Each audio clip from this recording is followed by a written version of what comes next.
Hello hi ಎಲ್ಲರಿಗೂ ನಮಸ್ಕಾರ. Welcome back to my YouTube channel. ಇವತ್ತು ತುಂಬ ಸಿಂಪಲ್ಲಾಗಿ ಹಾಗೆಯೇ ಬೇಗ ಆಗೋ ಥರ ನುಗ್ಗೆಕಾಯಿ ಸಾಂಬಾರನ್ನ ಮಾಡ್ತಾಯಿದ್ದೀನಿ. ಇದಕ್ಕೆ ಒಂದು ಅರ್ಧ ಕಪ್ಪಷ್ಟು ತೊಗರಿ ಬೇಳೆನ ತೊಗೊಳ್ತಾ ಇದ್ದೀನಿ. ಈಗ ಇದನ್ನು ವಾಶ್ ಮಾಡಿ ಇಟ್ಕೊಂಡು 3 ಕಪ್ಪಷ್ಟು ನೀರನ್ನ ಆ್ಯಡ್ ಮಾಡ್ಕೊಳ್ತಾ ಇದ್ದೀನಿ.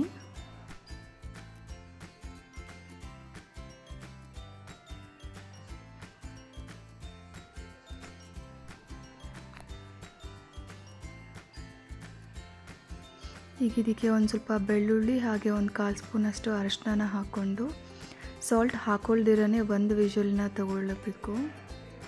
ಬೇಳೆ ಬಾಯ್ಲ್ ಆಗೋಷ್ಟರಲ್ಲಿ ಒಗ್ಗರಣೆನ ರೆಡಿ ಮಾಡ್ಕೊಳ್ತಾ ಇದ್ದೀನಿ. ಮೊದಲಿಗೆ ಒಂದು ಪ್ಯಾನ್ನ ಬಿಸಿ ಮಾಡಲಿಕ್ಕೆ ಇಟ್ಟು 2 ಸ್ಪೂನ್ ಆಯಿಲ್ನ ಹಾಕ್ಕೊಳ್ತಾ ಇದ್ದೀನಿ.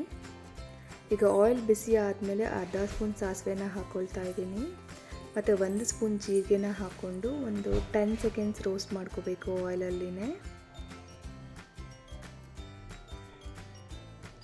ಈಗಾಗಿದೆ. ಇದಕ್ಕೆ ಒಂದು ಸ್ಮಾಲ್ ಸೈಜ್ ಆನಿಯನ್ನ ಹಾಕ್ಕೊಳ್ತಾ ಇದ್ದೀನಿ. ಆನಿಯನ್ ಸ್ವಲ್ಪ ಕಲರ್ ಚೇಂಜ್ ಆಗೋ ತನಕ ಫ್ರೈ ಮಾಡ್ಕೋಬೇಕು. ಈಗ ಇದಕ್ಕೆ ಹಸಿ ಕರಿಬೇವಿನ ಸೊಪ್ಪನ್ನ ಹಾಕ್ಕೊಳ್ತಾ ಇದ್ದೀನಿ. ಹಾಗೆ ಒಂದು 5 ರೆಡ್ ಚಿಲ್ಲೀಸ್ನ ಹಾಕ್ಕೊಳ್ತಾ ಇದ್ದೀನಿ. ಇದನ್ನು ಎಣ್ಣೆಲಿ ಸ್ವಲ್ಪ ಬಾಡಿಸ್ಕೊಳ್ಬೇಕು. ಇದಾದಮೇಲೆ ಒಂದು ಹುಳಿ ಟೊಮ್ಯಾಟೋನ ಆ್ಯಡ್ ಮಾಡ್ಕೊಳ್ತಾ ಇದ್ದೀನಿ. ಇದು ಸ್ವಲ್ಪ ಸ್ಮ್ಯಾಶ್ ಆಗೋ ತನಕ ಫ್ರೈ ಮಾಡಿಕೊಂಡ್ರೆ ಸಾಕಾಗುತ್ತೆ. ಈಗ ಇದಕ್ಕೆ ನುಗ್ಗೆಕಾಯಿನ ಆ್ಯಡ್ ಮಾಡ್ಕೊಳ್ತಾ ಇದ್ದೀನಿ. ಸ್ವಲ್ಪ ಅರಿಶಿನ ಹಾಗೇನು ರುಚಿಗೆ ತಕ್ಕಷ್ಟು ಉಪ್ಪನ್ನು ಹಾಕ್ಕೊಳ್ತಾ ಇದ್ದೀನಿ. ಈಗ ಒಂದು ರೌಂಡು ಮಿಕ್ಸ್ ಮಾಡಿಕೊಟ್ಟು ಒಂದು 5 ಮಿನಿಟ್ಸ್ ಇದನ್ನ ಲೋ ಫ್ಲೇಮಲ್ಲಿನೇ ಬಾಯ್ಲ್ ಮಾಡ್ಕೋಬೇಕು. ನುಗ್ಗೆಕಾಯಿ ಜಾಸ್ತಿ ಬೇಯಿಸಬಾರ್ದು, ಅಷ್ಟು ಬೆಂದರೆ ಚೆನ್ನಾಗಿರೋದಿಲ್ಲ. ಅದಕ್ಕೇ ಇದನ್ನು ಒಗ್ಗರಣೆಲೇ ಬೇಯಿಸ್ಕೊಳ್ತಾ ಇದ್ದೀನಿ. ಈಗ ಇದನ್ನ ಲಿಡ್ ಕ್ಲೋಸ್ ಮಾಡಿ ಲೋ ಫ್ಲೇಮಲ್ಲಿ 5 ಮಿನಿಟ್ಸ್ ಬಾಯ್ಲ್ ಆದರೆ ಸಾಕು. ಈಗ ನೋಡಿ ಒಂದು ಸ್ವಲ್ಪ ಬಾಯ್ಲ್ ಆಗಿದೆ. ಇನ್ನೂ ಯಾರೆಲ್ಲ ನನ್ನ ಚಾನಲ್ನ ಸಬ್ಸ್ಕ್ರೈಬ್ ಮಾಡಿಲ್ಲ ಪ್ಲೀಸ್ ಸಬ್ಸ್ಕ್ರೈಬ್ ಮಾಡಿ, ಹಾಗೆ ವಿಡಿಯೋನ ಲೈಕ್ ಆ್ಯಂಡ್ ಶೇರ್ ಮಾಡಿ. ಈಗ ಇದಕ್ಕೆ 1 ಗ್ಲಾಸಷ್ಟು ನೀರನ್ನ ಹಾಕ್ಕೊಳ್ತಾ ಇದ್ದೀನಿ.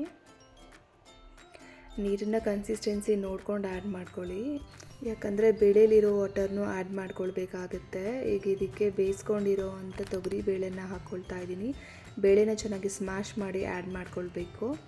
ಈಗ ಇದಕ್ಕೆ 2 ಸ್ಪೂನ್ ಸಾಂಬಾರು ಪೌಡರ್ನ ಹಾಕ್ತಾ ಇದ್ದೀನಿ. ಸಾಂಬಾರು ಪೌಡರ್ನ ಹಾಕಿ ಒಂದು ರೌಂಡ್ ಚೆನ್ನಾಗಿ ಮಿಕ್ಸ್ ಮಾಡಿಕೊಡ್ಬೇಕು. ಈಗ ಮಿಕ್ಸ್ ಎಲ್ಲ ಮಾಡಿದ್ದಾದಮೇಲೆ ಇದನ್ನು ಮೀಡಿಯಮ್ ಫ್ಲೇಮಲ್ಲಿ ಒಂದು 5 ಮಿನಿಟ್ಸ್ ಬಾಯ್ಲ್ ಮಾಡ್ಕೋಬೇಕು, ಸಾಕಾಗುತ್ತೆ. ಈಗ ಆಲ್ಮೋಸ್ಟ್ ನುಗ್ಗೆಕಾಯಿ ಎಲ್ಲ ಬೆಂದಿದೆ. ಈಗ ಇದಕ್ಕೆ ಸ್ವಲ್ಪ ಕರಿಬೇವಿನ ಸೊಪ್ಪನ್ನ ಹಾಕ್ಕೊಂಡು ಒಂದು ಸ್ವಲ್ಪ ಮಿಕ್ಸ್ ಮಾಡಿಕೊಟ್ರೆ ಸಾಂಬಾರು ರೆಡಿ. ಇದು ಮುದ್ದೆ ಜೊತೆನೂ ಚೆನ್ನಾಗಿರುತ್ತೆ, ಹಾಗೆ ಅನ್ನಕ್ಕೂ ಚೆನ್ನಾಗಿರುತ್ತೆ. ನೀವು ಒಂದು ಸಲ ಟ್ರೈ ಮಾಡಿ ಹೇಗೆ ಬಂತು ಅಂತ ಕಮೆಂಟ್ ಮಾಡಿ ತಿಳಿಸಿ. Thank you for watching video.